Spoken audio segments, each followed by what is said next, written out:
Iniciamos a gravação, então, sejam todos bem-vindos. No nosso terceiro encontro do GEDMIN, nós vamos falar sobre os procedimentos e sanções no setor mineral. E a gente sabe que é um tema muito caro para o setor, porque as sanções administrativas, por muito tempo, foram alvo de críticas sobre a frouxidão dessas sanções, né, diante do impacto financeiro do setor. Depois a gente teve uma resolução, que foi a Resolução 122, que teve muitas críticas também, pelo seu caráter ali quase draconiano do impacto dessas sanções, que afastava, né, se afastava muito do princípio da proporcionalidade entre os ilícitos e as punições, e agora, recentemente, a gente está com um novo dispositivo normativo para tratar dessa questão dos procedimentos e sanções no setor, e é um tema muito em voga, e por isso a gente trouxe hoje para conversar com a gente uma pessoa que tem plena expertise no setor, que é o Bruno Costa. Ele é sócio e coordenador da equipe de regulatório minerário do IRI. Ele tem mais de 16 anos de experiência na indústria mineral, é professor de pós-graduação do CEDIM e é diretor do IBDM, que é o Instituto Brasileiro de Direito Minerário. Felizmente, trabalho com o Bruno, conheço muito bem da expertise dele, sei que ele é uma pessoa fora da curva no setor e que vai tratar do assunto com a gente com a maior dedicação possível. Bruno, muito bem-vindo. É um prazer falar contigo novamente, né? Eu lembro que na nossa última reunião que você teve presente no GEDMIN, que era sobre a 122, a gente falava que quando viesse a nova resolução, né, você falaria do tema. Então, muito obrigada por ter aceitado o nosso convite. É sempre um prazer te ouvir. A palavra é toda sua. Maravilha. Larissa, o Bruno que está falando sou eu, só para entender. Você exagerou um pouquinho aí, tá? Bom, mas estou vendo várias caras familiares, vários amigos. A Amanda Atenda, inclusive, deve estar desembarcando, né? Deve estar chegando em Belém para a COP30, não é? Guilherme Fonseca, enfim, Verônica. É um prazer, tá, pessoal? Tá aqui, agradeço ao GEDMIN, é sempre um prazer estar aqui voltando, né, para conversar sobre um tema que, como a Larissa colocou, é realmente espinhoso, é literalmente caro, e era um tema que estava, né, sendo há muito tempo efetivamente aguardado pelo setor. Quando a gente achava que não vinha mais, a resolução 223 foi publicada e entra em vigor, pelos meus cálculos, no dia 23 de novembro, tá? Então, assim, fazendo uma introdução inicial, é uma norma recente, ela foi publicada no dia 24 de outubro. Eu ainda estou no processo de aprendizado para entender exatamente o que foi alterado. Então, pode ser que a apresentação hoje tenha algum erro material, ou tenha, talvez, uma interpretação que acabe não se revelando a melhor interpretação de todas. Mas a ideia é a gente conversar, dialogar sobre a norma e passar um pouquinho aí do que a gente acha quais são os próximos passos. Tá? Agradeço de novo a Larissa, o GEDMIN, direcionado, obviamente, a Larissa. Danilo Marinho, é sempre um prazer revê-lo. Depois vocês estendem também um agradecimento ao Otávio, que fez o gentil convite para eu estar aqui hoje. Tá?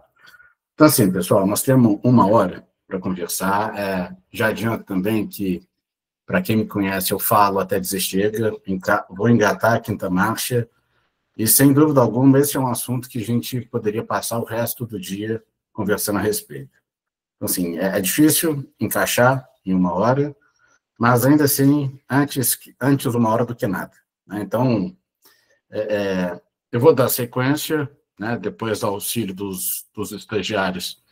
Eu, graças a Deus, estou conseguindo compartilhar a tela, e não estou olhando só para uma tela, eu consigo interagir com vocês na medida do possível.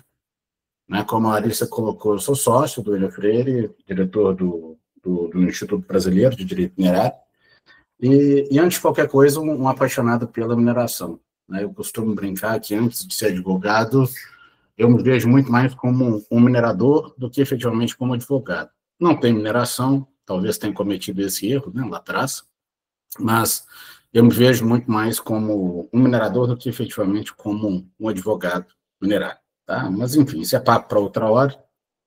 E eu sempre gosto, pessoal, né? A gente, como a Larissa colocou, a gente vai conversar sobre a resolução 223, que foi publicada no dia 24 de outubro, mas, na verdade, essa resolução só é o último capítulo de uma história que começou a ser conversada lá em 2020.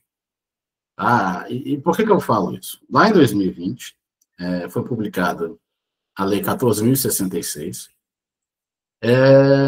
Essa lei basicamente alterou a política nacional de segurança de barragens, muito como consequência das catástrofes relacionadas com Brumadinho e Mariana. Então, já existia um clamor social que conversava com a necessidade da gente revisitar alguns pontos do Código de Mineração, especialmente os pontos que conversavam com o processo administrativo sancionatório, e, de fato, era um diálogo que precisava acontecer, porque, pelo menos pela perspectiva sancionatória, e aqui a gente fecha a casa ainda mais para dizer que, no que se refere exclusivamente às sanções pecuniárias, pode parecer absurdo, mas se a gente parte do pressuposto que o Código de Mineração é de 1967, a gente vai chegar à conclusão que o valor máximo de um auto de infração que a ANEM poderia aplicar era R$ 4.500, considerando aí possíveis atualizações. Então, assim, era essencial conversar ou revisitar o processo administrativo sancionatório. Era um papo, obviamente, sem ponto de retorno. Então, lá, em 2020, salvo engano, dia 1º de outubro de 2020, foi publicada essa lei. E essa lei, basicamente, de uma forma, né, no que se refere ao Código de Mineração, ela estabeleceu novas sanções, e no que se refere às sanções pecuniárias, ela estabeleceu que as multas poderiam atingir até R$ 1 bilhão. Então, lá em outubro de 2020, a gente já sabia. Bom, no cenário de multas de R$ 4.500, né, aquele cenário convidativo à manutenção de um cenário de não conformidade, ele estava com os dias contados. Mas a gente só sabia, até então, e quando eu falo a gente, eu estou me referindo ao setor, a gente só sabia isso. As multas podem chegar até R$ 1 bilhão.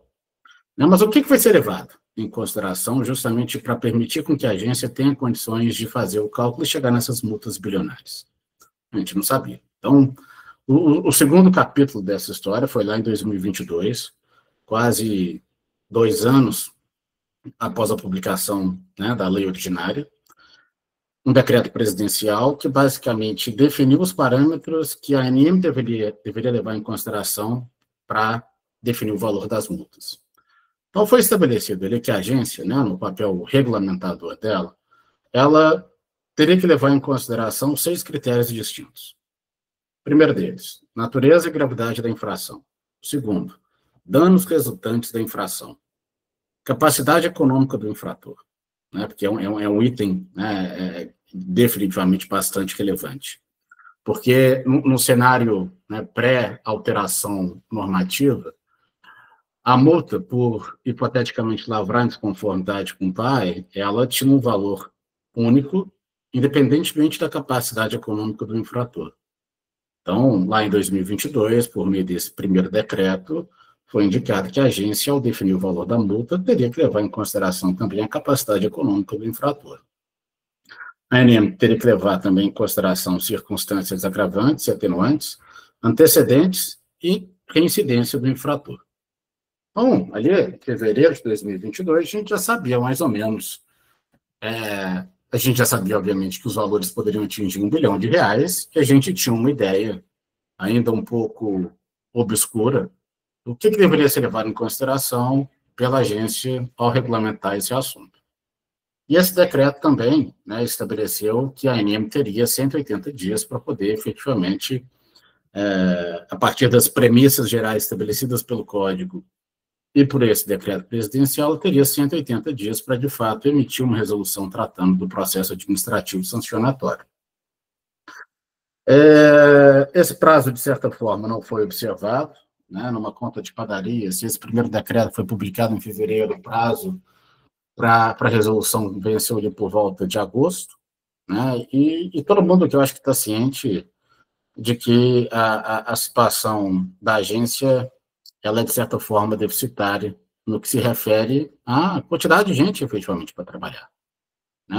São poucos, são excelentes, mas, no fim do dia, é muito trabalho para pouca pessoa.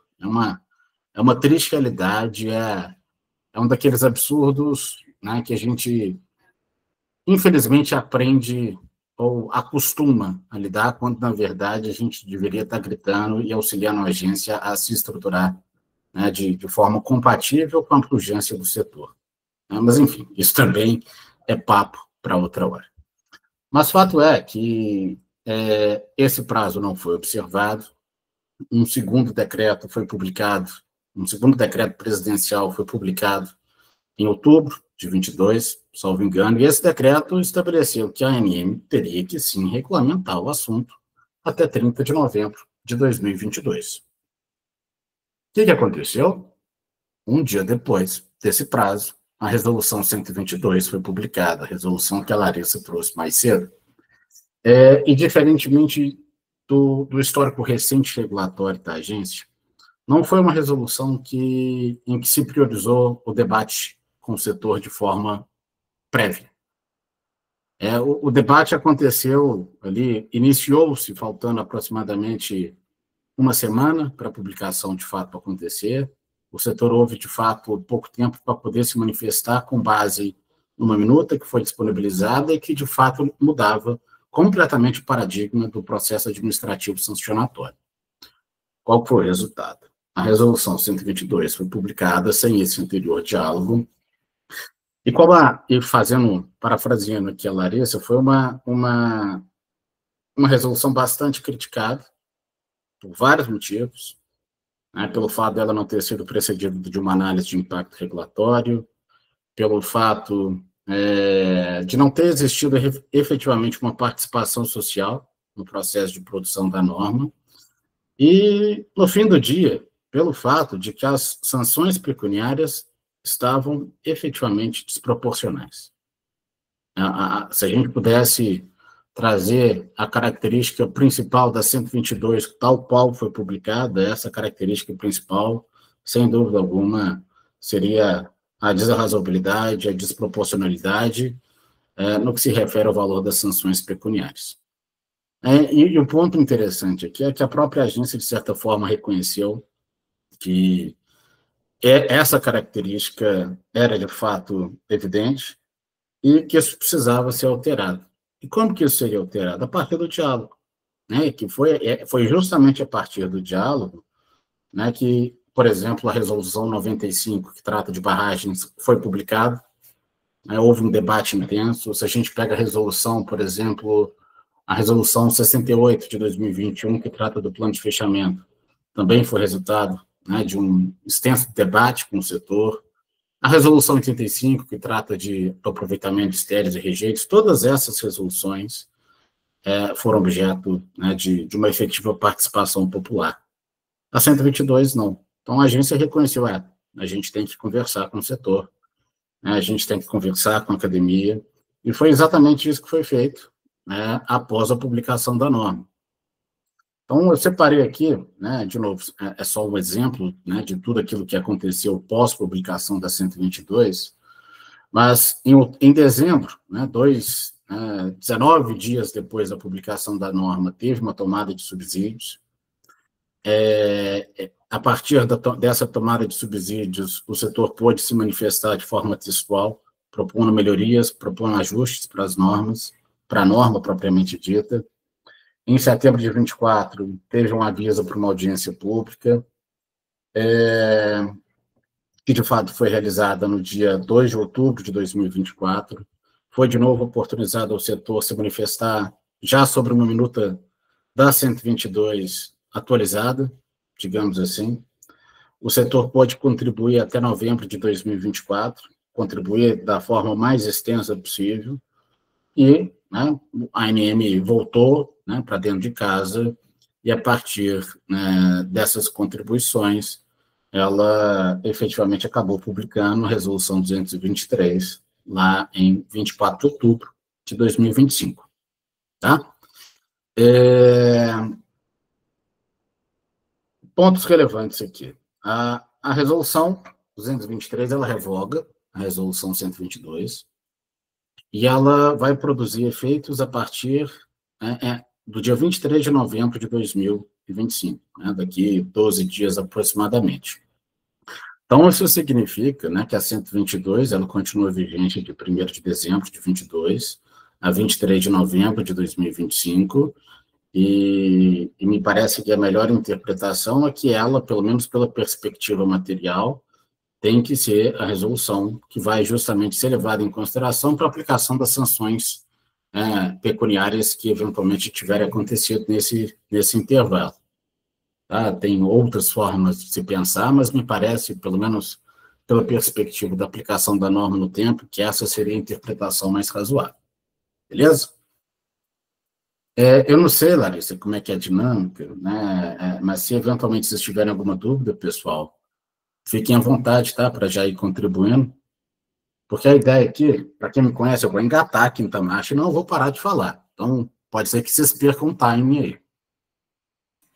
Na verdade, a gente costuma organizar as nossas perguntas para o final, só para a gente conseguir ter uma sequência lógica também delas durante a sua apresentação. A gente vai te direcionando elas e não vai perder. Pessoal que tiver dúvida, por gentileza, se puder escrever, e aí no final eu vou abrir nos comentários e aí vocês podem colocar as dúvidas. Excelente, Larissa. Quase que eu atrapalho a dinâmica toda, né? Ainda bem que a gente conversou. Mas vamos lá. E, de novo, pessoal, essa não é uma apresentação exauriente, a gente não vai tratar, é uma norma extensa. Eu optei por imprimir para estudá-la, né? São quase 70 páginas de norma. Então, assim, a ideia aqui é a gente trazer o que me pareceu mais relevante, pelo menos para essa primeira etapa. Então, a lógica vai ser, basicamente, a gente passar de forma mais objetiva nas sanções não pecuniárias e focar nas sanções pecuniárias, porque no que se refere às sanções não pecuniárias, a gente não identificou nenhuma alteração relevante quando comparada com a 122, mas essa lógica ela não se aplica no que se refere às sanções pecuniárias. Essas realmente tiveram alterações potencialmente positivas, tá? Mas essa foi a lógica. Vamos focar na pecuniária e passar de forma mais objetiva nas não pecuniárias. Porque tem muita coisa nova também, tá? Então, a primeira sanção, né, que vale a pena a gente conversar a respeito é a advertência. Ela, né, é uma sanção que praticamente não tem muita serventia, né? Primeiro porque foi estabelecido na norma que ela, com uma única exceção, ela sempre vai ser aplicada de forma cumulativa. Tá?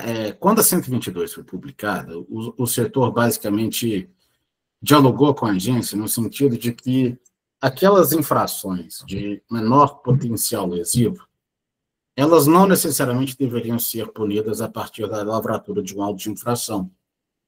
Se, pelo Código, as sanções devem seguir uma ordem gradativa, e se a sanção mais branda é a advertência, por que não utilizar a advertência para aquelas sanções menos gravosas, digamos assim? Então, o resultado foi um meio termo, digamos assim. Tá? A gente ainda tem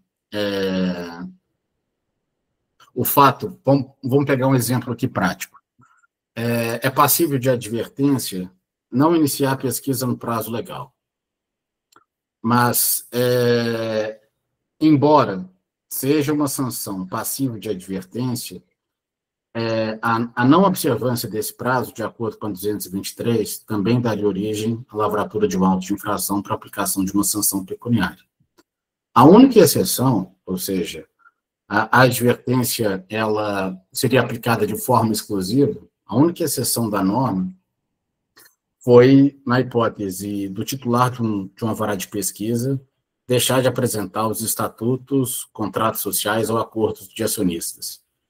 Tem uma obrigação, essa é aquela típica obrigação que às vezes a gente esquece, mas está lá claramente no Código, na linha de que qualquer alteração contratual, qualquer alteração estatutária relacionada a um direito, ao titular, uma pessoa física, titular de um direito numerário, Essas alterações precisam ser apresentadas para a agência em até 30 dias a partir do registro dela nas juntas comerciais. Então, é uma obrigação que está lá. E da forma como ela foi estruturada na 223, se você é titular de uma vara de pesquisa e não observou esse prazo legal, a consequência, nesse caso, seria única e exclusivamente a aplicação de uma advertência, né? Você não seria punido a partir da lavratura do auto de infração. Beleza? Essa não é uma novidade, a gente já conhecia a advertência de outros tempos, a novidade aqui positiva foi essa exceção que constou expressamente da 223. Exceção tímida, mas ainda assim é bem-vinda, digamos assim.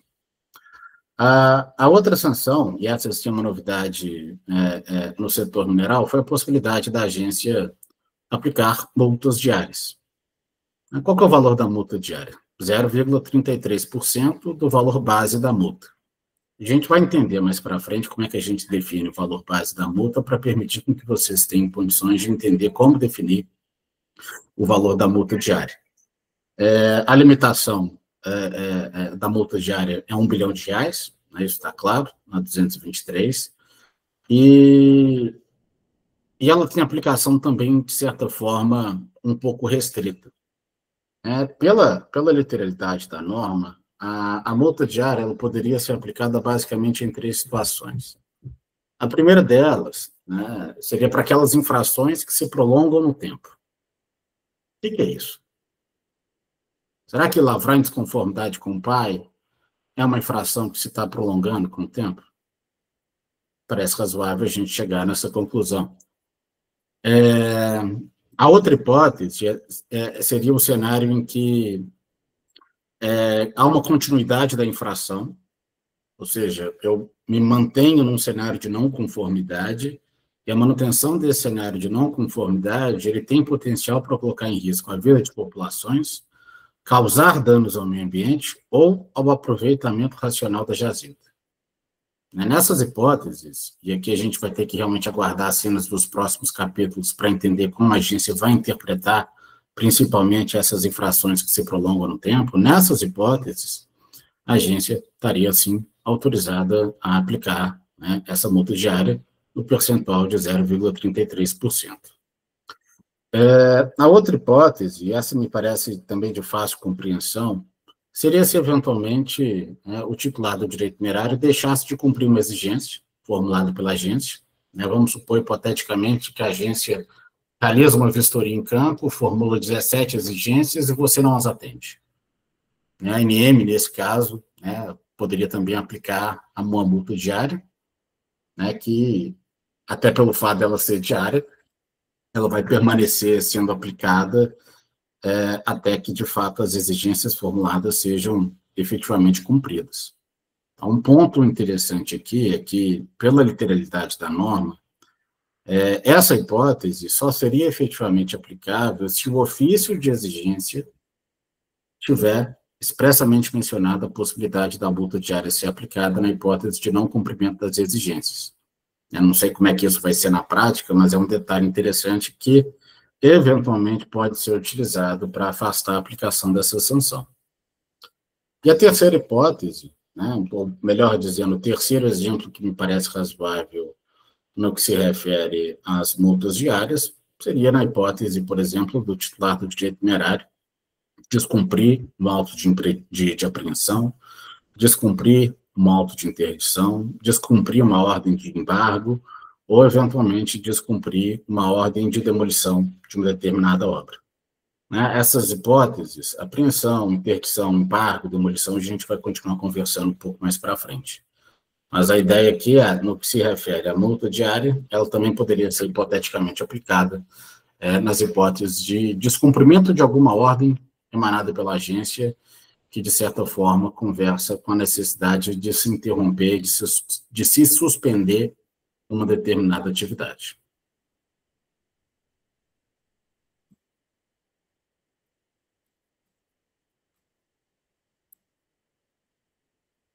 Ótimo. Suspensão das atividades é outra hipótese também. E aqui fica evidente também a preocupação da norma no que se refere à segurança operacional. Então, o conceito ele é, de certa forma, amplo, mas se eventualmente o agente da agência chegar à conclusão que aquela atividade minerária está sendo realizada, e ela está sendo realizada a ponto de colocar em risco a vida, a integridade física de funcionário, instituições ou patrimônio alheio, ela poderia, desde que, obviamente, de forma fundamentada, exigir a suspensão das atividades. A segunda hipótese, né, o segundo exemplo, e de novo, pessoal, são exemplos, não são... eu não trouxe todas as hipóteses, porque senão a gente passaria, né, Papai Noel estaria chegando e a gente estaria conversando aqui ainda sobre a suspensão das atividades. Mas o segundo exemplo que me pareceu relevante seria, por exemplo, na hipótese de uma recusa infundada de exibição de dados que possa comprometer as atividades de mineração. Vamos supor, por exemplo, a ANM, de novo, formulou uma exigência e pediu, por exemplo, para que você forneça os dados da produção do ano base de 2024. E você se nega a fornecer esses dados e a agência entende que essa negativa se deu de forma infundada. Nessa hipótese, a agência teria, sim, poder para determinar a suspensão daquelas atividades, até que, obviamente, as informações faltantes sejam apresentadas. E uma novidade da 223, quando comparada com a 122, está relacionada com a inclusão nas hipóteses de suspensão daquelas hipóteses clássicas já previstas lá na portaria do DNPM de 2016, que já tratavam, que já autorizavam a lavratura de autos de interdição e autos de suspensão. Então, lavra ambiciosa, pelo 223, autorizaria a suspensão da atividade. A lavra sem licença ambiental vigente, a lavra realizada dentro da poligonal, mas fora das reservas aprovadas. Então, todas aquelas hipóteses clássicas lá da portaria 155 de 2016 foram incorporadas na resolução 223. E essa é uma novidade, não é relevante, mas é uma novidade quando comparada com a 122. A outra sanção é a apreensão de minérios, bens e equipamentos. E aqui, quando as hipóteses são restritas, porque basicamente a gente está conversando sobre a possibilidade dessa sanção ser aplicada em duas hipóteses muito bem definidas.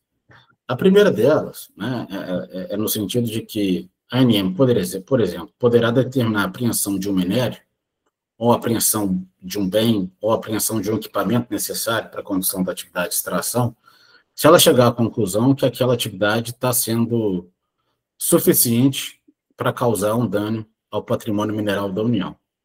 O nome é bonito, o nome é pomposo, mas o que o dispositivo está querendo dizer é, no cenário de lavra legal, obviamente a ANM vai ter total autonomia para determinar a apreensão do minério, eventualmente explotado sem título autorizativo. O que faz bastante sentido. Se a gente pega o artigo 176 da Constituição, a propriedade do produto da lavra só vai ser transferida da União para o concessionário na hipótese dele ter um título autorizativo válido. Então, se esse título não existe, nada mais justo que aquele minério continue, nada mais razoável a gente concluir que aquele minério, né, a cadeia de dominalidade não foi transferida para um empreendedor. Então, nessas hipóteses, obviamente, essa me parece o exemplo mais claro, na hipótese de lavra legal, a ANM teria, sim, autorização para determinar a apreensão de minérios, a apreensão de bens e a apreensão de equipamentos.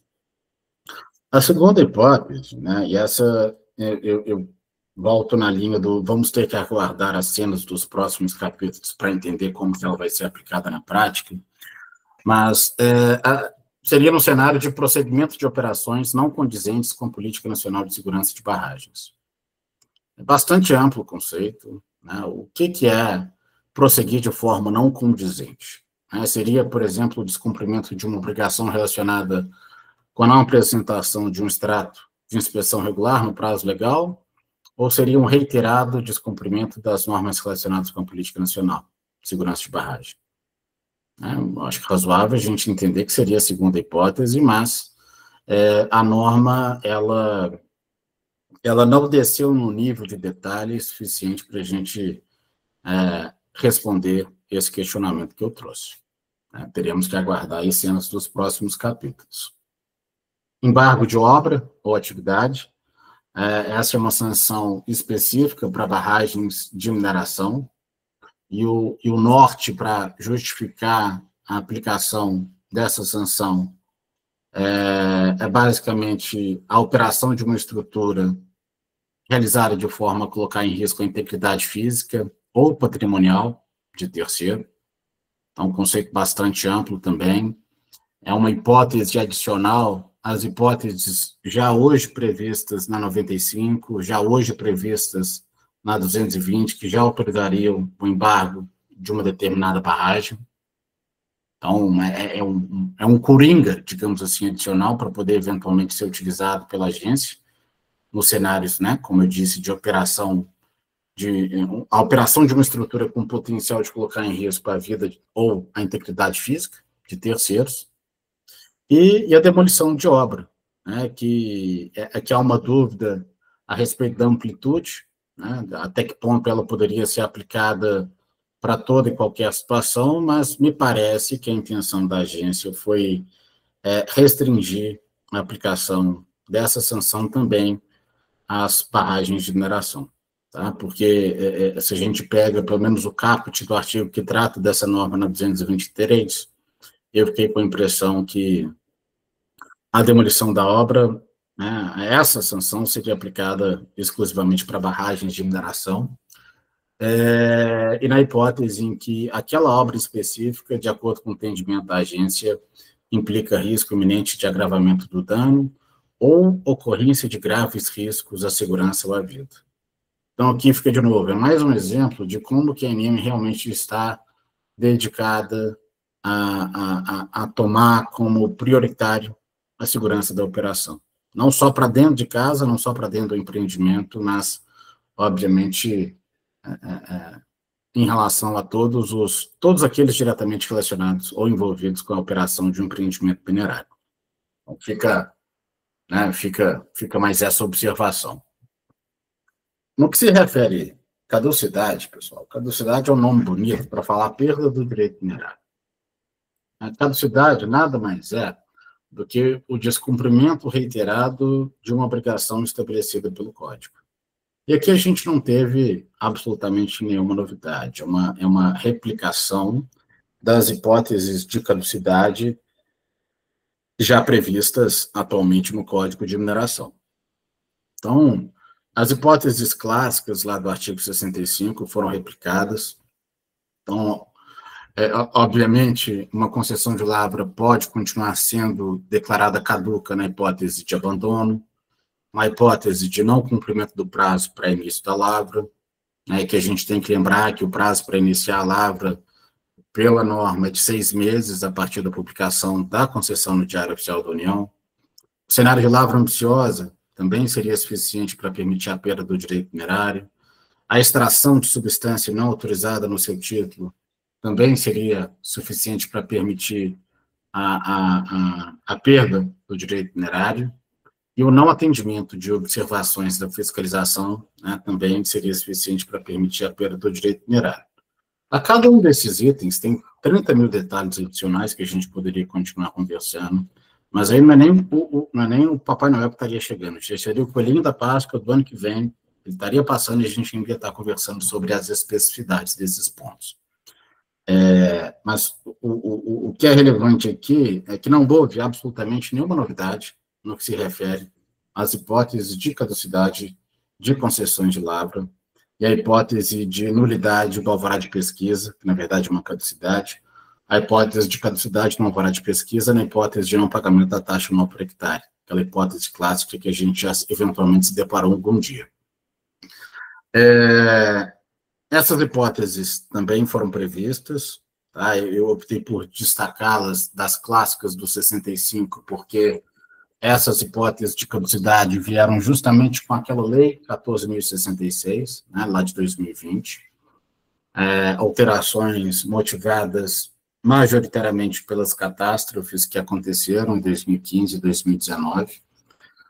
Então, né, de novo, nenhuma novidade, mas é bom a gente reiterar que a atividade de lavra, lato sensu, né, ou seja, não só a extração, beneficiamento, armazenamento de minério, disposição de estéreo ou de rejeito, em condições que resultem em graves danos à população ou ao meio ambiente, ela seria suficiente, sim, para permitir a perda do direito minerário. Então, nós não estamos falando ainda de rompimento ou de vazamento de barragem de mineração, nós estamos falando de uma atividade de lavra lato sensu, que na hipótese de ser realizada de forma não conforme, e essa não conformidade for suficiente para causar grave dano à população ou ao meio ambiente, já é hipótese, sim, para determinar a perda do direito minerário.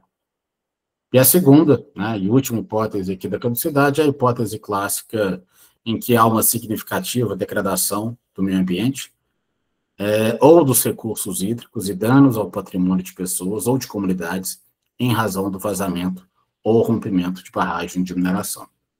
Então, a novidade aqui, na verdade não é novidade, porque isso já tinha sido, de certa forma, previsto nas minutas que sucederam a 122, é essencial a gente tomar como base o fato de que a aplicação dessas sanções, ela somente de fato vai poder acontecer num cenário em que o processo sancionatório é instruído com laudo técnico, e esse laudo técnico ele tem que ser suficientemente capaz de efetivamente comprovar, na primeira hipótese, tanto na primeira quanto na segunda, né, na verdade, que a situação hipotética foi suficiente para causar algum tipo de dano, né, seja na população, né, seja nos recursos hídricos, seja no conceito de meio ambiente, que é bastante amplo, mas aqui a ordem, né, a mensagem final é na linha de que não houve absolutamente nenhuma novidade, o que é positivo. Tá? E nem poderia ser o contrário, né, pessoal? Vocês vão de convir que a agência está regulamentando. Ela não poderia, sob pena de trazer um dispositivo legal, ela não poderia inovar, ela não poderia trazer nenhuma hipótese de perda do direito minerário que não encontrasse efetiva correspondência no Código de Mineração. Está dando para entender? Né? Porque, de novo, quinta marcha eu não paro de falar. Né? Porque agora a gente entra na parte, digamos assim, a parte onde literalmente pesa pela perspectiva financeira, que são as multas. Trabalho hercúleo, pessoal, porque nós estamos falando de aproximadamente, eu não estou chutando, não é um chute, é de fato o resultado de uma análise criteriosa. A gente está falando de aproximadamente 1.000 obrigações regulatórias, minerárias, que estão esparçadas aí, pelos vários dispositivos legais. 1.000. E para cada obrigação não cumprida, existe a necessidade, né, de se aplicar algum tipo de sanção, seja ela pecuniária, seja ela restritiva de direitos. E talvez a grande dificuldade da agência, e eu já deixo claro que eu acho que o resultado foi brilhante, o grande papel, né, a grande dificuldade dessa norma, além de todas as deficiências estruturais, foi como categorizar, né, como agrupar, ou como separar essas infrações por grupo. Então, o que a ANEM fez? Desse universo de 1.000 obrigações, ela basicamente criou 8 grupos distintos. E para cada grupo, ela atribuiu um nível específico de gravidade. O que eu estou querendo dizer? Vamos pegar o grupo 2, por exemplo. Nesse grupo 2, foram alocadas todas as obrigações incidentes na fase de pesquisa. Então, ele vai apresentar, pagar taxa não por hectare, ele vai comunicar o início da pesquisa, ele vai por exemplo, comunicar a ocorrência de uma substância mineral útil não contemplada no alvará. Enfim, todas as obrigações para essa fase foram incluídas nesse grupo. E o que a ANEM fez, adicionalmente, foi estabelecer um nível de gravidade para cada uma dessas obrigações. Então, e a lógica, no meu entendimento, que a ANEM utilizou, ela foi uma lógica extremamente adequada para, por exemplo, indicar que o não pagamento da taxa anual por hectare é menos gravoso que não apresentar um relatório final de pesquisa. Me parece razoável, né, a gente chegar nessa conclusão. Então, trabalho brilhante, né, assim, né, criticar é fácil demais, né, gente? Quando você tem possibilidade de criticar, mas eu trabalho, né, e eu sempre gosto de me colocar na cadeira de quem está do lado de lá, né, e tentar entender todas as dificuldades que eles passaram, né, para efetivamente chegar nessa resolução, né, que é uma resolução densa, que é uma resolução que dá para dizer que há realmente uma quebra de paradigma. Então, esse foi o grande trabalho, né, eu entendo, né, que foi um dos grandes trabalhos da agência, tá, é categorizar, separar cada uma dessas obrigações e separá-las e categorizá-las de acordo com o grupo e por nível de gravidade. Então, essa foi a lógica, tá? Vamos pegar, hipoteticamente, as sanções do grupo 8, que são as sanções mais gravosas.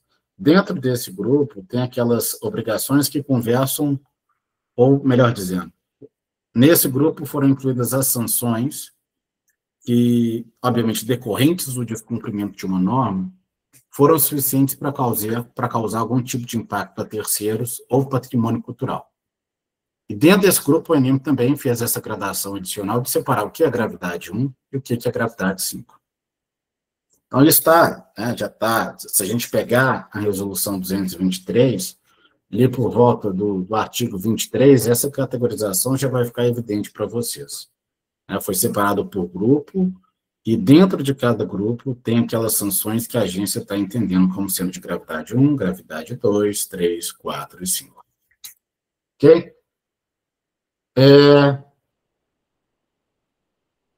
E agora que talvez comece a parte que os advogados mais tiveram dificuldade para compreender, que são as famosas fórmulas. Como, né, no fim do dia, calcular os valores das multas. E aqui a gente tem que voltar, no segundo decreto que foi publicado lá em fevereiro de 2022, que estabeleceu a necessidade da ANM, ao definir o valor da sanção pecuniária, ter que levar em consideração a capacidade econômica do infrator. Talvez esse tenha sido a segunda tarefa mais difícil da agência, que foi justamente criar uma base de cálculo para permitir com que as sanções pecuniárias conversassem com a capacidade econômica do infrator. O que é capacidade econômica do infrator? Como medir a capacidade econômica do infrator na fase de pesquisa? Como medir a capacidade econômica do infrator, né, na fase de lavra? É só o faturamento? É o lucro? Né? Enfim, são perguntas para a posteridade, porque eu confesso que eu ainda não tenho a melhor resposta para elas. Mas a lógica da agência, e essa é uma lógica que já tinha sido adotada pela ANM na minuta de resolução que substituiu a 122, a minuta do cenário 4, foi... E aqui eu vou separar, tá, pessoal? Vamos tratar das sanções do grupo 2, e depois a gente volta para as sanções do grupo 3 a grupo 8. Então, no que se refere às sanções do grupo 2, ou seja, sanções à fase de pesquisa, os valores já foram previamente estabelecidos, tá? E a alternativa que a agência encontrou, né, para permitir com que o valor da multa converse com a capacidade econômica foi avaliar a capacidade econômica a partir da quantidade de alvarás de pesquisa, não quantidade de alvarás de pesquisa, mas a soma em hectares dos alvarás de pesquisa que aquele empreendedor teve no momento de abertura do processo administrativo sancionatório. Então, vamos, por exemplo, pegar o Guilherme S.A. Guilherme S.A. tem 16 alvarás de pesquisa que somam 2.500 hectares. Então, para efeitos da norma, o Guilherme é compreendido como pesquisador de pequena escala, né, porque os alvarás que ele possui, independentemente da quantidade, estão abaixo de 3.500 hectares. Já o Vinícius, né, que tem um apetite um pouco mais voraz, e mora numa região do Brasil, que eu duvido que tenha sobrado uma área livre para poder ser requerido, ele tem uma quantidade de alvarás que, somados, chegam a 10.700 hectares. Então, o Vinícius, para efeitos dessa norma, é um médio pesquisador. Já a Larissa, né, que tem um apetite ainda mais voraz, ela tem alvarás que ultrapassam 11.500 hectares. Então, para efeitos da norma, a Larissa é compreendida como um pesquisador de grande escala. Ok? E por que isso é relevante? Primeiro, porque a ANM está seguindo exatamente aquilo que o decreto de 2022 estabeleceu, que é os valores das multas precisam conversar, né, com a capacidade econômica. Me parece, não é uma verdade absoluta, mas me parece haver uma certa lógica em querer separar capacidade econômica a partir da quantidade de alvarás ou da quantidade de hectares, né, que determinado empreendedor tem. Não é uma verdade absoluta, sem dúvida alguma, mas é um critério razoável. E parece ser, sim, um critério razoável. Então, qual que é e por que isso é relevante? Né? Esse quadro aqui de baixo já traz justamente os valores que foram previamente estabelecidos. E vocês tem até uma fórmula, né, que eventualmente vocês podem utilizar, mas os valores já foram previamente estabelecidos. Então, vamos supor, por exemplo, né, que tanto Guilherme, quanto Vinícius, quanto Larissa deixaram de apresentar o relatório final de pesquisa no prazo legal. Essa é uma sanção que a ANM entende como sendo de gravidade 4. Mas, no caso do Guilherme, a multa, pela não apresentação do relatório final, pelo fato de ele ser um pesquisador de pequena escala, a multa é R$ 17.500. O Vinícius, R$ 34.900. Já a Larissa, R$ 52.400. E esses são valores que vão ser atualizados anualmente pelo IPCA. Tá? Então, aqui não tem, é muito simples. Eu trouxe esses detalhes adicionais e aqui eu tenho que fazer referência a Fernanda Nunes. A Fernanda Nunes, eu não sei, eu acho que ela está aí, trabalha aqui diretamente comigo, tenho o prazer de trabalhar com ela. A gente compartilha várias nerdices. Sim, estou aqui. E ela que, de fato, deu um ajuste maravilhoso nessa apresentação. A versão que eu pedi para ela ajustar estava assim, terrível. Então, essa apresentação que mexe, que tem esses movimentos, eu nunca teria capacidade de fazer. Então, Fernando, antes que eu esqueça, fica aí, tá? O agradecimento por me ajudar a passar a mensagem da forma mais adequada possível. E aqui são só exemplos, tá? Exemplos adicionais, para vocês entenderem que, de fato, há uma gradação. O valor da multa, nessa fase específica, ele aumenta à medida em que a capacidade econômica do infrator aumenta. Então, aqui eu trouxe basicamente duas obrigações, né? Pagar a taxa anual por hectare fora do prazo, né? Quem nunca esqueceu de pagar uma conta aqui, atire a primeira pedra. Então, são valores, ainda assim, altos, tá? Se a gente está falando, por exemplo, vamos supor, por exemplo, que a Larissa esqueceu de pagar a taxa anual por hectare, a multa vai ser R$ 26.000. E aqui é interessante, né? Eu acho que ainda existe uma certa desproporcionalidade, porque a Larissa ela pode ter um alvará de pesquisa que tem 50 hectares. Sabe quanto que ela vai ter que pagar a título de taxa anual por hectare? Uns R$ 250 por ano. Eu posso estar equivocado, mas pela última vez que eu chequei, o valor da taxa anual no cenário de não renovação era R$ 5,00 e pouco. Então, assim, o valor principal da obrigação, R$ 250. A multa pelo descumprimento da obrigação, R$ 26.000. Então, ainda que R$ 26.000 seja um valor muito mais palatável, muito mais digerível, quando comparado com os valores da 122, ainda há aqui, no meu entendimento, uma total desarrazoabilidade, uma total desproporcionalidade. Em termos percentuais, o valor da multa é quase 10.000 vezes superior ao valor da obrigação principal. Beleza? E agora a gente começa a entrar na parte que, de fato, é bem... Primeiro que eu não entendi absolutamente nada quando a resolução foi publicada. Tem que confessar para vocês. Eu fiquei perdidinho. E foi uma repetição do mesmo cenário que eu me encontrei quando a 122 foi publicada. Porque tem um tal de interpolação, né? São alguns conceitos matemáticos que eu tive que recorrer a todas as fontes possíveis para poder, de fato, entender ou chegar a uma fórmula que poderia ser utilizada para definir o valor das multas dos grupos 3 a 8. Então, o que a Resolução 223 trouxe? Ela trouxe duas metodologias específicas. Cada uma delas vai ter que ser aplicada e, no final do dia, a ANM vai tomar como base para a lavratura do auto de infração aquela que tiver o menor valor. Confuso, né? Eu também achei, mas vai ficar mais claro o processo. Então, assim, sanções do grupo 3 a grupo 8, basicamente a gente está falando de sanções aplicáveis na fase de lavra. Então, a primeira metodologia, ela é simples até para um advogado. Embora, né, Fernanda, a gente tenha apanhado aqui na regrinha de 3 um pouco mais cedo.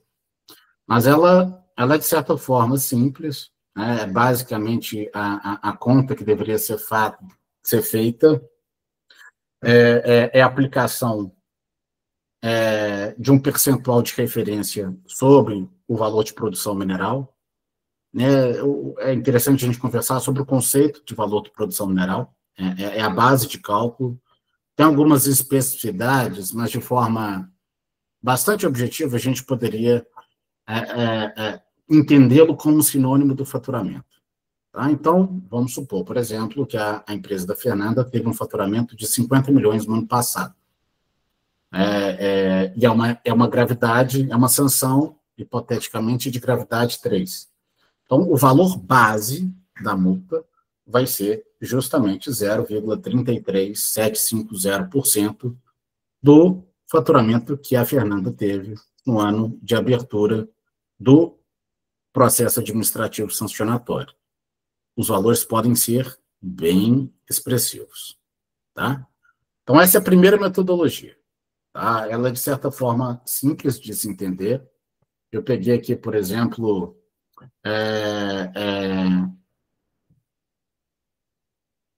uma obrigação facilmente descumprível, que é lavrar a jazida em desconformidade com o plano de aproveitamento econômico.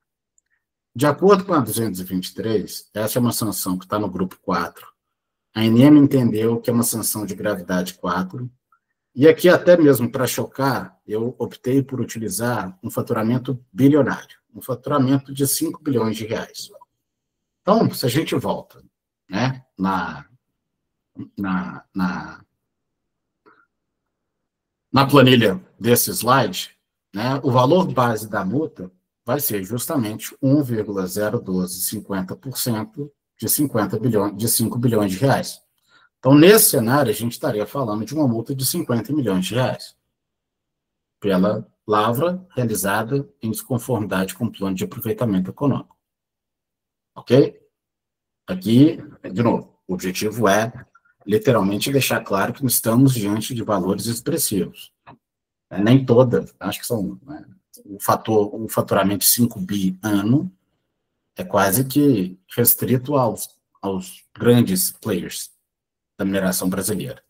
Mas há uma regra de proporcionalidade aqui. Então, eu convido todo mundo, né, a fazer esses ensaios, analisar essas hipóteses para ver até que ponto a gente está diante, no caso de vocês, se vocês vão estar ou não diante de valores expressivos. E aqui é a metodologia 2. Tá? Lembra que eu falei que eram duas metodologias? A ANM ia aplicar a primeira e aplicar a segunda, e ia optar, né, por sancionar um empreendedor a partir do menor valor obtido a partir da aplicação dessas duas metodologias. E essa, né, até a gente efetivamente chegar nessa fórmula, foi um parto. Advogado, a hora que fala de colchete, eu já falo, meu Deus, qual que é a ordem, o que eu tenho que fazer primeiro? Eu multiplico, eu somo, como é que eu trato as agravantes, como é que eu trato as atenuantes, mas, basicamente, e essa é a fórmula que, inclusive, eu tomei o cuidado de confirmar com a própria agência se seria efetivamente aplicável. E tá? Isso vai ficar mais claro, né? Eu trouxe exemplos aqui para a gente entender como aplicá-la na prática também, mas aqui eu volto no ponto nevrálgico da conversa, que é a necessidade da agência estabelecer valores de multas compatíveis com a capacidade econômica do infrator. Então, o que ela estabeleceu? Basicamente, ela estabeleceu 3 faixas. A faixa A são aquelas empresas que, no ano de abertura do processo administrativo sancionatório, faturaram 78 milhões. A faixa B é a faixa daquelas empresas que faturaram entre 4,8 e 78 milhões.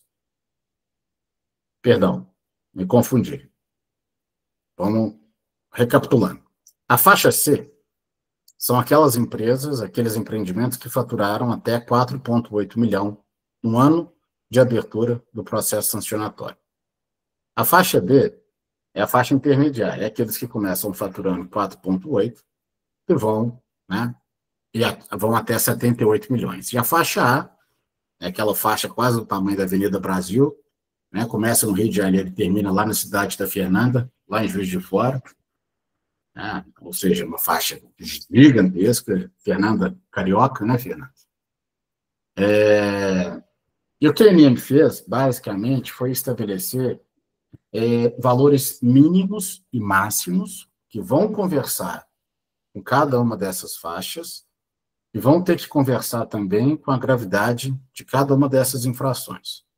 Então, vamos supor, por exemplo, que a Fernanda está na faixa B, ela faturou 57 milhões no ano passado, por exemplo, e lavrou em desconformidade com o pai. A Fernanda está situada na faixa B. E a gente viu mais cedo, né, que a lavra realizada em desconformidade com o pai é uma sanção que a ANEM entendeu como sendo de gravidade 4.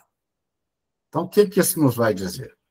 Que a multa aplicada para a Fernanda está na faixa B, de gravidade 4, vai variar entre... E aqui o olho cansado pode me pregar uma peça. Vai variar entre 26.200 e 580.100. Como é que a gente chega? Né? Como é que... E é uma diferença gigantesca. Né? E como que a gente vai efetivamente chegar no valor final? Porque aqui a ANEM estabeleceu um teto, estabeleceu um piso. Mas como chegar efetivamente no valor daquela sanção pecuniária propriamente dita? Trouxe um exemplo aqui, né, para tentar, de certa forma, explicar para vocês, pelo menos de acordo com o que eu entendi, posso estar completamente errado, espero que não, mas, basicamente, né, a primeira operação seria levar em consideração o mínimo da faixa. Tá? E qual que é o mínimo da faixa?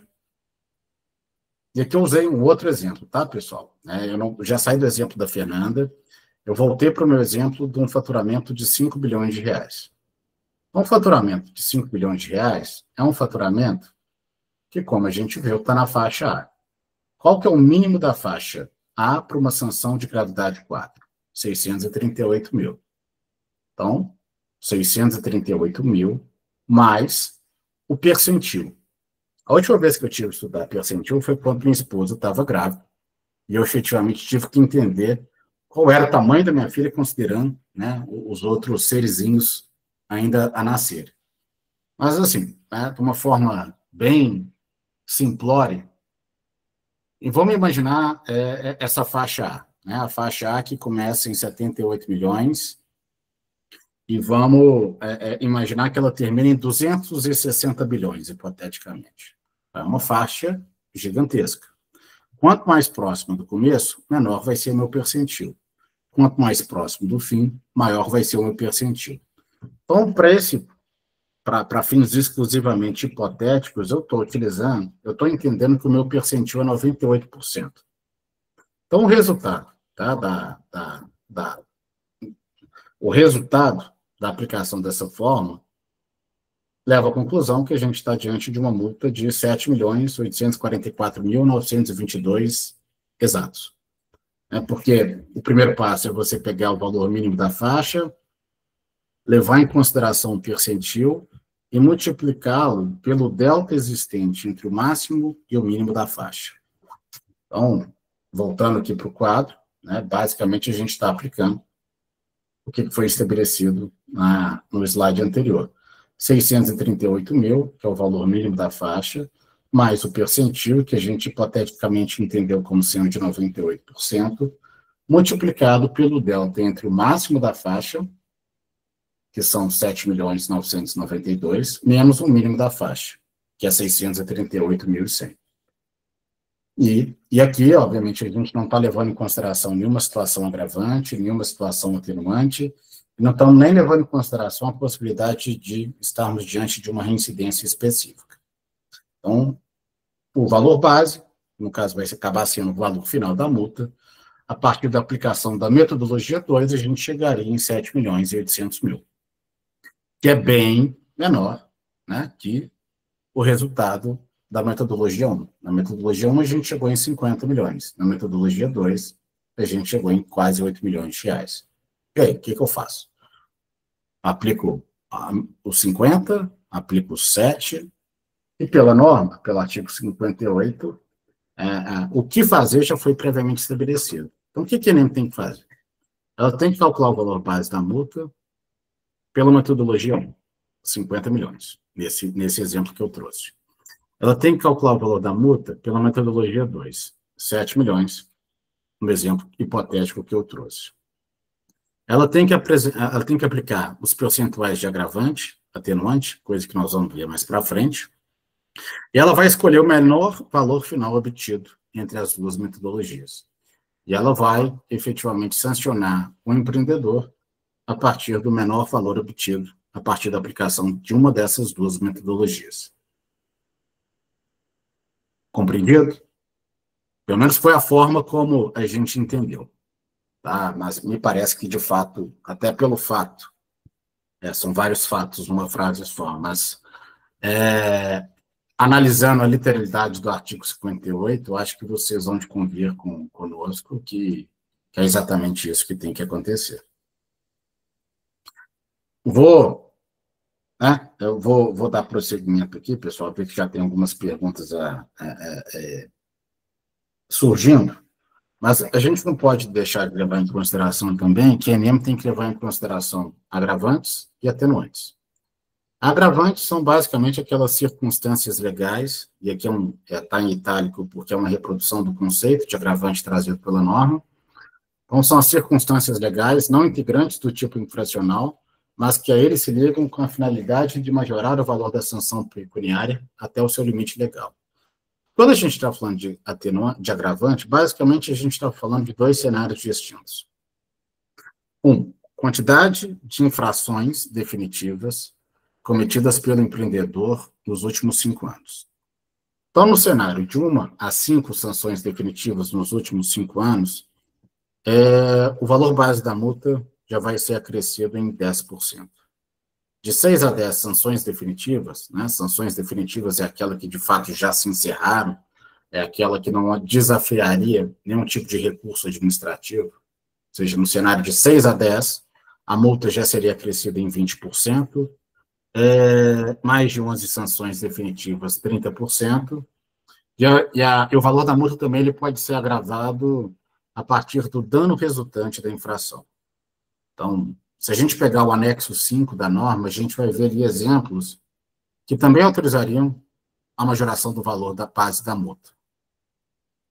Vamos pegar um exemplo, né? Vamos supor, por exemplo, que a lavra realizada em desconformidade com o PAE, ela acabou trazendo como consequência a desestabilização de um talude da mina.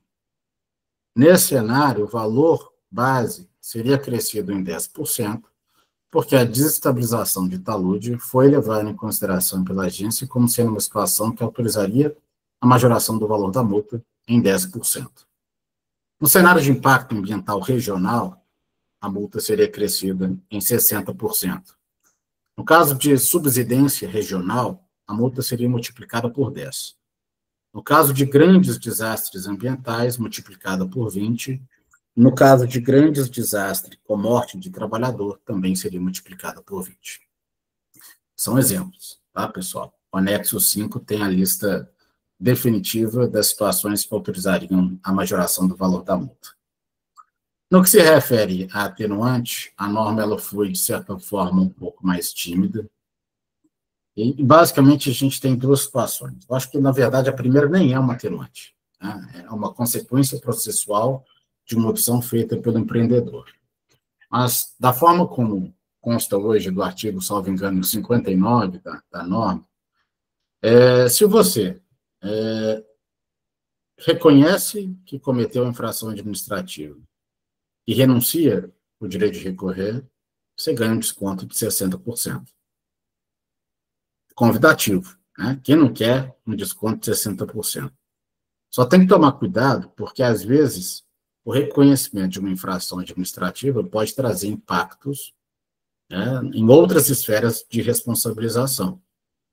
Né? Tem fatos que são puníveis não só pela perspectiva administrativa, como também na perspectiva criminal.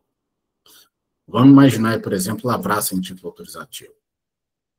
Se você reconhece que, de fato, lavrou sem título autorizativo, você ganha um desconto de 60% no valor da multa. Mas, por outro lado, você vai estar reconhecendo que você cometeu um crime. Então, é convidativo, mas a sugestão é que a análise realmente seja feita de forma criteriosa e caso a caso. E não me parece uma atenuante, tá? Me parece a consequência processual de uma renúncia exercida pelo titular do direito minerário. A atenuante, né, que me parece próxima da atenuante que a gente conhece, seria a possibilidade de você obter um desconto de 25% se você demonstra que adotou de forma voluntária e eficaz as medidas necessárias para evitar ou amenizar as consequências da infração administrativa e antes da ANM se manifestar sobre a sua defesa administrativa. Então, o auto de infração foi lavrado, você vai ter 20 dias para apresentar a defesa. Se, antes da ANM se manifestar sobre a sua defesa, você comprova que você adotou medidas eficazes e espontâneas para evitar ou amenizar as consequências da infração, você faz jus, em tese, a um desconto de 25% na aplicação do valor da multa. Já estou caminhando aqui para os finalmente, pessoal. A norma, ela tratou não só de questões materiais, né? Não tratou só de dizer quais são as obrigações e quais são as sanções decorrentes do não cumprimento dessas obrigações.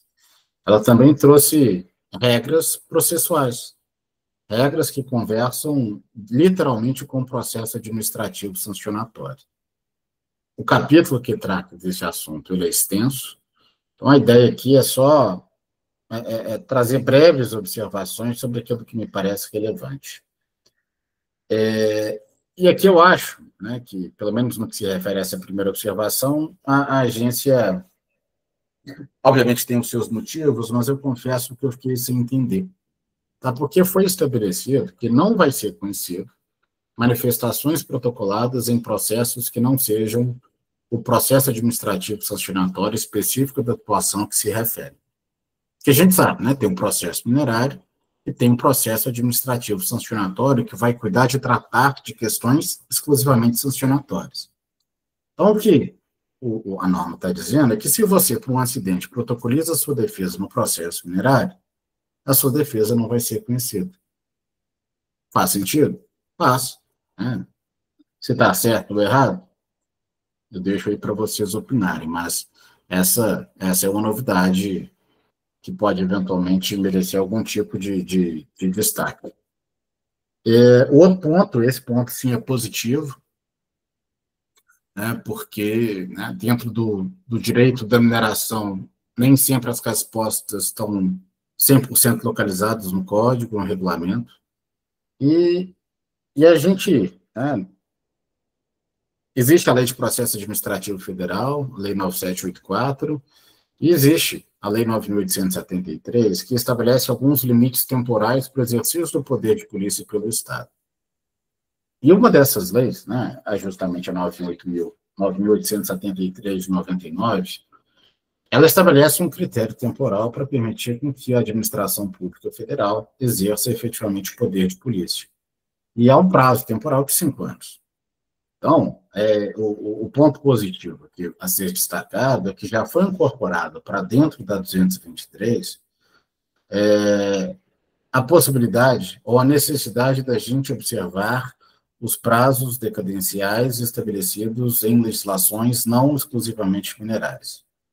Então, se hipoteticamente é verificado um vício no auto de infração e ele é insanável, ou seja, temos que recomeçar o jogo do zero, o jogo só vai poder ser recomeçado se o prazo decadencial estabelecido na Lei 9.873 não tiver se feito presente. É um ponto extremamente positivo. Outros pontos também do processo sancionador. O primeiro é que tanto o prazo para defesa quanto o prazo para recurso foram reduzidos. Antes, os prazos eram de 30 dias, eles foram reduzidos para 20 dias.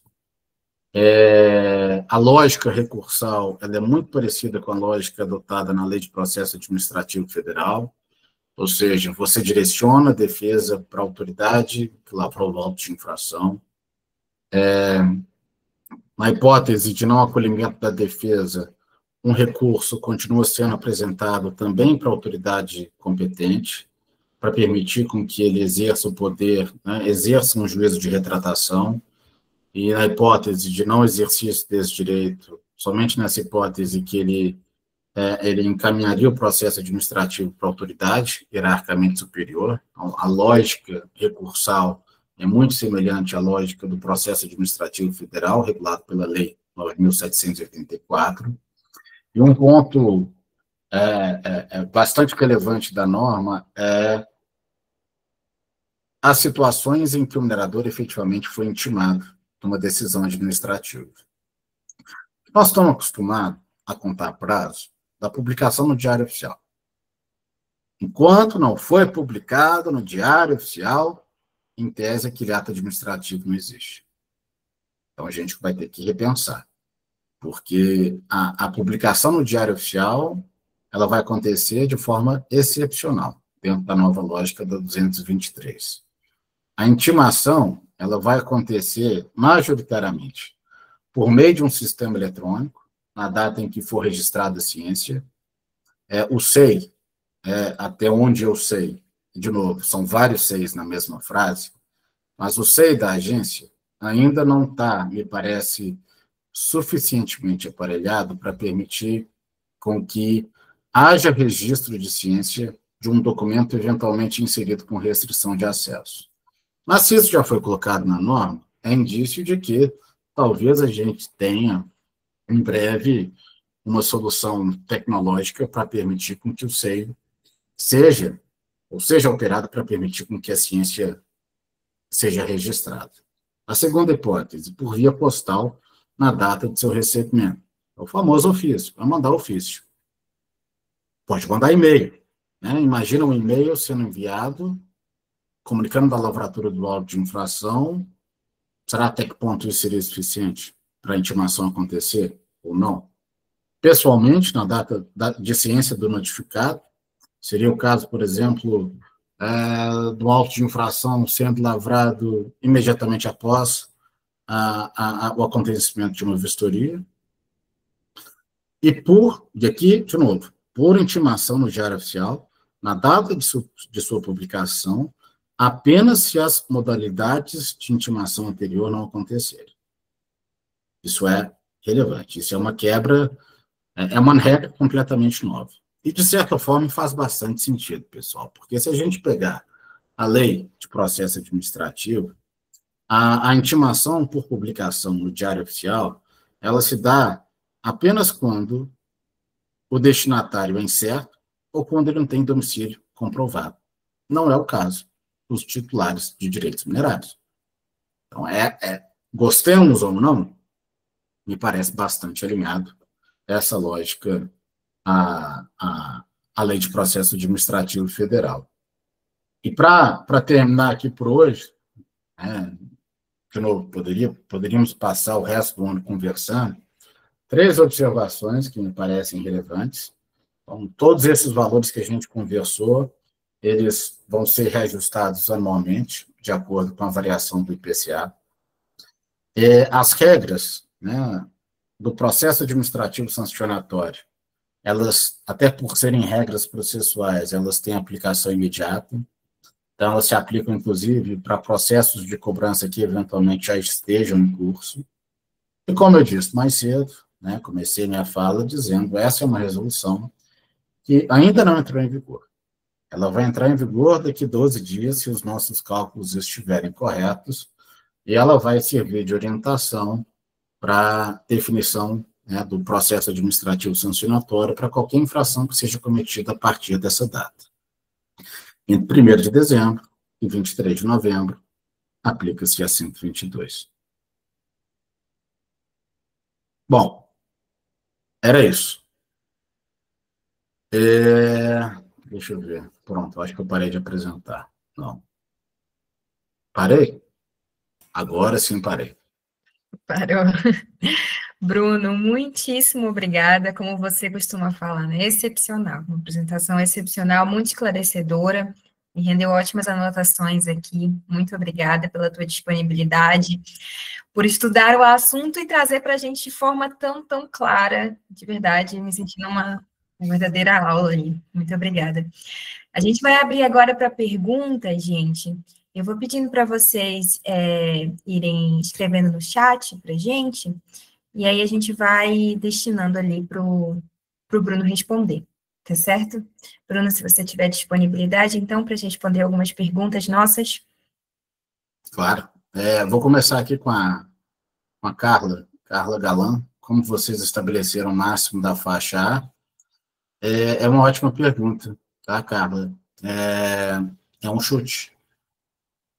É literalmente um chute, tá? A gente, basicamente, porque a faixa A, como você colocou muito bem, ela começa em 78 milhões. Mas onde que ela termina? E o principal, como que eu estou situado nessa faixa? Qual que é o meu percentil? Pois é. Então, assim, não sei a resposta, sendo a mais honesta possível. A gente não fez absolutamente nada. Então, mas partindo do pressuposto que essa pergunta foi direcionada para a agência, eu acho que a agência eventualmente vai ter que esclarecer esse ponto. É difícil, eu não tenho uma resposta à sua pergunta. Ela inclusive, eu estava conversando mais cedo com a Fernanda, a gente hipoteticamente estabeleceu como máximo da faixa A dados que foram publicados numa revista especializada que tratam dos maiores faturamentos obtidos pelas empresas de mineração em 2024. É um critério, talvez não absoluto, mas é um critério. Bruno, só uma questão aqui, talvez ela esteja, a pergunta sumiu aqui, só que talvez ela estava falando também do valor base mínimo e máximo, lá daquela tabela do anexo 1B da resolução. Pode ser também. Se for nesse sentido, Carla, não sei, tá? Não sei o racional matemático por trás, né, da definição do estabelecimento desses prazos, desses tetos e pisos. Me parece razoável, mas eu confesso que, pelo menos a partir dos documentos que a gente teve acesso, a resolução é resultado de discussões que acontecem no processo administrativo, e nem todos os documentos foram efetivamente liberados para análise do setor. Eu acredito que em breve vai ser resolvido. Analisando esses documentos, não me pareceu evidente, ou eu não tenho a resposta para deixar claro para você que a ANM levou em consideração isso, aquilo ou aquilo. Mas são ótimas, de novo, ótimas perguntas, e as suas perguntas são as minhas perguntas. Beleza? Espero que eu tenha respondido. A Verônica, né, Bruno, as multas que podemos enxergar no CONAD foram calculadas a 122, então. Aqui, eu acho que a regra, Verônica, é basicamente você tomar como base a norma que estava em vigor quando a infração foi cometida. Se a infração foi cometida durante a vigência da 122, a 122 vai ter que ser aplicada. Se a infração foi cometida antes de 1º de dezembro de 2022, a norma que vai ter que ser levada em consideração... Ó, o Danilão aí, a saudade do você. Agora que eu te vi. Se a sanção foi cometida pré-122, a norma que vai regulamentar a definição do valor da multa é o antigo regime, que é a definição de valores fixos, independentemente da capacidade econômica. Se a infração aconteceu a partir do dia 23 de novembro, a 223 vai ser aplicada. É a interpretação que me parece mais razoável. Tá? Não sei se vai ser a interpretação que vai vingar no fim do dia. Deixa eu ver se tem mais aqui. Rodrigo Leles. Fiquei com dúvida quanto ao faturamento a ser observado. É do ano anterior ao início do processo sancionador? Boa pergunta, Rodrigo. Pelo que eu lembro, às vezes pode ter passado desapercebido, mas me parece razoável a gente imaginar que é do ano anterior, porque o faturamento ele vai ser, o VPM ele vai ser obtido justamente a partir do relatório anual de lagros. Então, me parece mais razoável, né, a gente imaginar que vai utilizar como base entre aspas, faturamento do ano anterior, porque o VPM vai ser definido justamente a partir da análise do RAL. E a Isabela Elina. Obrigado, Bruno. Por nada. Prescrição, vamos remeter à Lei de Processo Administrativo 9873 de 99, intercorrente também. Excelente observação, Isabelle, embora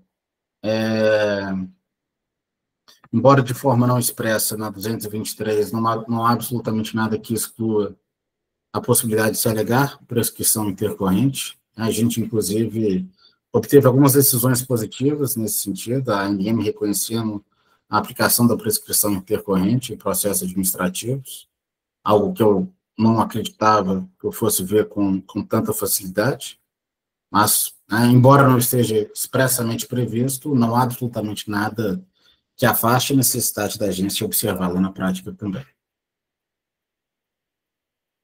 Meu grande amigo Danilo, que levantou a mão. Eu não te escuto. Desculpa. Queria saber o seguinte.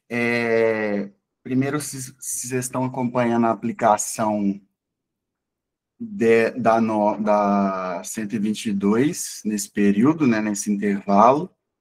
E segunda opinião em relação à aplicação retroativa da norma mais benéfica, se nos casos em que os processos não foram concluídos ainda. Quer voltar para cá, não? Você me ajudar a responder essas perguntas, especialmente a segunda?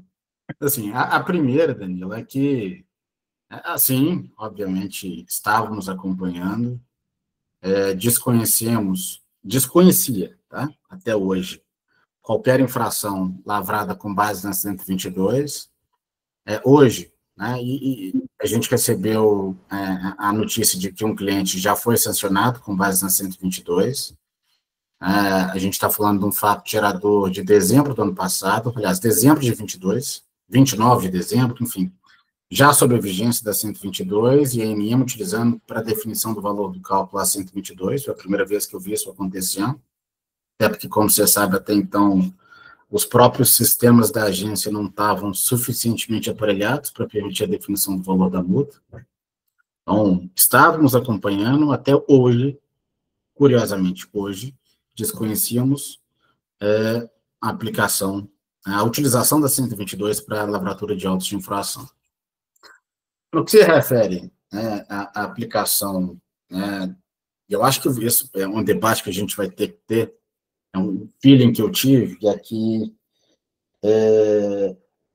pelo menos no que se refere às sanções do grupo 3 a 8, a tendência é que a gente tenha valores menores com base na 223, quando comparados com a 122. Eu acho razoável, sim, até como... Porque, no fim do dia, se a gente está falando de processo administrativo sancionatório, a gente está, de certa forma, conversando, obviamente com as devidas limitações, com o processo criminal.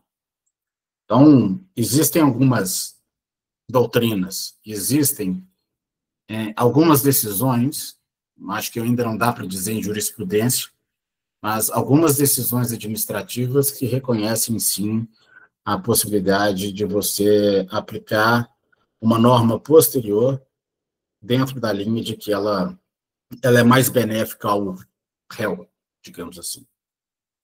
Acho que vão ter restrições, eu acho que vai enfrentar resistência, mas eu acredito que existem argumentos legais, robustos, para seguir nessa linha.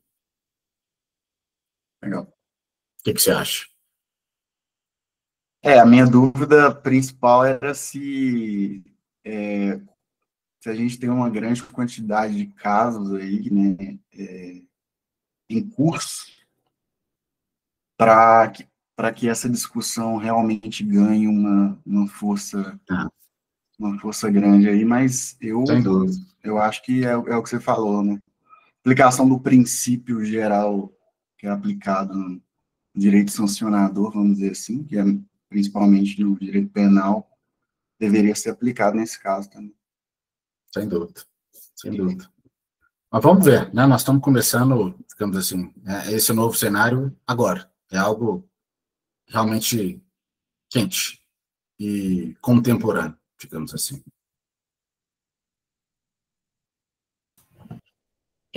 Opa, perdão, pode fazer, Daniel. Estava mutada também.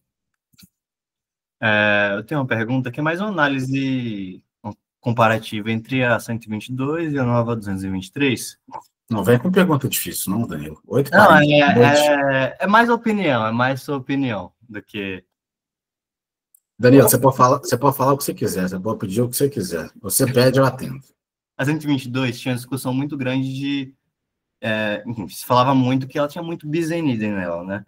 Uma conduta podia ser aplicada em diversos artigos da norma e uma só conduta podia ser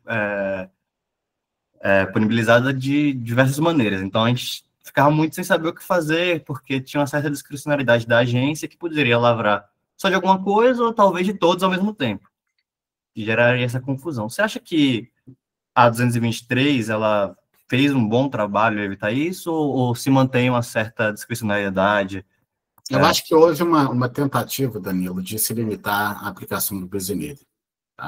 Teve um caso, inclusive, que talvez o Danilo Rezende vai lembrar, era um caso de um cliente aqui do escritório que paralisou as atividades de lavra sem antes obter uma autorização da agência.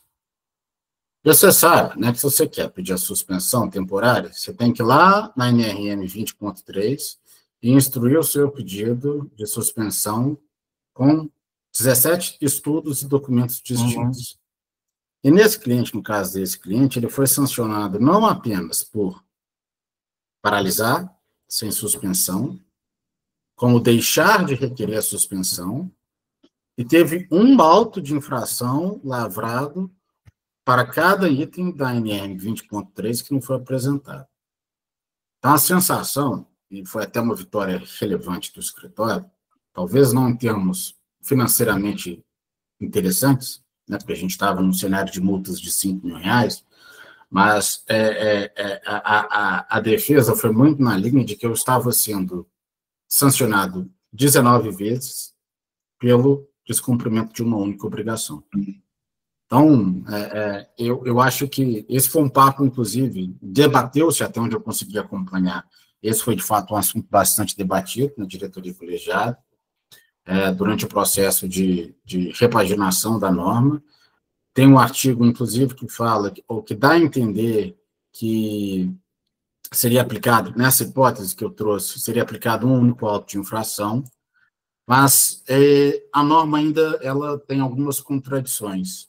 Tá? Eu acho que há uma intenção, caso algo aconteça nesse sentido, é um bom argumento de defesa, mas há uma diferença gigantesca entre a intenção de uma norma e a efetiva aplicação dela. Então, de novo, para não te deixar sem resposta, eu acho que essa foi a intenção. Não, mas é uma boa resposta. Esses bis in idem. Bruno, mas a descrição das infrações continua segmentada em relação a cada um dos itens da NRM? Continua, eles jogaram para anexos. Pronto, né? O ponto, né? Parece que sem analisar direito exatamente a infração, eles pegavam cada subitem lá da NRM e transformaram numa infração específica. Exato. E aí, no final das contas, estava lá na NRM um item não apresentar o plano tal, e no subitem especificava cada um dos capítulos, vamos dizer assim, do plano, e aí se você não apresentou o plano, naturalmente você não apresentou nenhum dos capítulos que fazem parte do plano. E aí era cada uma dessas infrações. Continua a mesma coisa no anexo com a lista das infrações, então, no 223 também. Continua a mesma lógica. Assim, a norma é recente, mas eu tenho muito claro aqui na minha cabeça que teve um artigo específico que tratou justamente da resposta a esse questionamento que vocês fizeram. Eu só não sei exatamente qual norma recente. Vocês me conhecem de outros carnavais, eu tenho a tendência de decorar o dispositivo legal, mas eu vou olhar aqui e a gente volta a conversar sobre esse ponto. Danilos, já que a dúvida é comum entre vocês. O Rodrigo está perguntando se existe algum limite para o valor final da multa. Sim, R$1 bilhão. A Verônica está com a mão levantada. Você pode falar para a gente, por favor, Verônica? É só uma coisa que eu vi no CONAD, assim, curiosidade, né? Que o sistema é novo, e aí eu fui abrir esse sistema e coloquei nome de empresas. Você pode colocar nome de qualquer empresa nesse sistema do CONAD, que ele vai listar autos de infração, enfim, sanções que estão ali válidas, né? E, curiosamente, uma empresa X teve que, assim, na minha opinião, deve ter sido pela 122, porque não existe uma multa de R$6 milhões até onde eu conheço, né, Bruno, sem ser na 122, né, na anterior. E aí, curiosamente, essa empresa ganhou 3 multas, uma de 6 milhões, por, enfim, extrair substância não autorizada, e outras 2 multas na escala de 10 mil, por não atualizar plano de aproveitamento econômico e tudo mais. E aí o que me gerou estranheza, porque eu acho que na 122, você não atualizar plano de aproveitamento econômico, a multa era bem superior a 10 mil, né? No que a gente entendia dela, né? E aí, quando eu vi isso no CONAD, aí eu me questionei, gente, será que eu estava entendendo ela como ela realmente depois que eu vi isso lá, assim, se vocês tiverem curiosidade depois, façam esse teste de colocando vários nomes de empresa, assim, aparece algum, sabe? Aí eu perdi tudo que eu achava que eu entendia dela, sabe? O que eu acho que aconteceu aqui, Verônica, assim, se a gente pega 223, foi inclusive o exemplo que eu trouxe aqui hoje, se a gente utiliza um VPM de 5 bilhões, a gente vai estar flutuando entre multas que variam entre 7 e 50 milhões de reais. Então, esses 10 mil reais tem alguma coisa errada. O que isso pode eventualmente dizer? Que foi uma sanção praticada antes, inclusive, da 122. Vamos supor que eles são reincidentes. Então, se a gente utiliza como base a multa base em 5 mil reais, e se é uma reincidência, pode ser que essa multa, considerando fatores de atualização, chegue nos 10 milhões. Então, pode ser que as 2 de 10 sejam por infrações cometidas antes de 30 de novembro. E essa, dos 6 milhões, já conversa com a 122. Não pode, a única certeza que eu tenho é que não foi levada em consideração a 223, porque ela ainda não está valendo. Isso, sim. Ok, obrigada. Beleza? Só uma última. Opa, pode falar, Danilo. Danilo, tô achando que você quer voltar. Pode falar.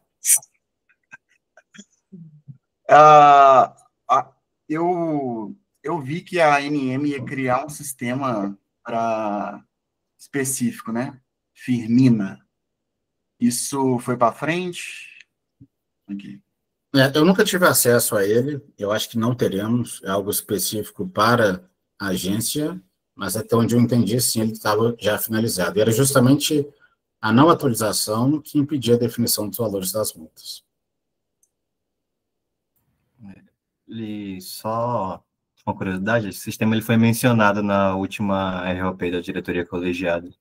Eles explicaram por alto o que é, mas não deram muitas informações também. Maravilha. Bom, Bruno. Eu falei que era 1 hora só, né? Já se passaram 8 horas e 40, e a coitada da Larissa, que hoje está morando abroad, né? Vamos chamar assim. Quantas horas são aí, Larissa? 00:42. Não. Então vamos. Em respeito a você, né? A gente, de novo, a gente podia passar a noite toda. Eu tenho tanta coisa para fazer ainda hoje, eu estou até com medo de começar.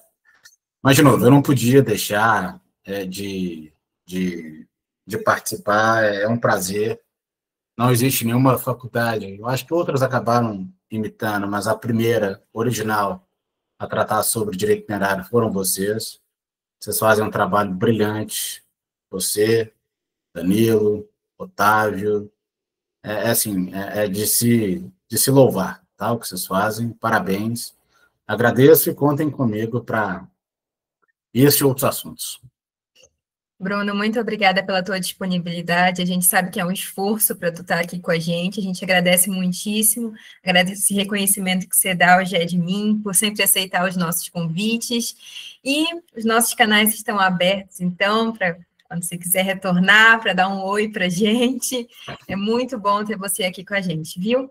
Muito obrigada a todo mundo pela presença, foi uma reunião muito, muito engrandecedora, acho que todo mundo sai daqui sabendo muito mais sobre as disposições normativas de apuração de sanção e infração da ANM.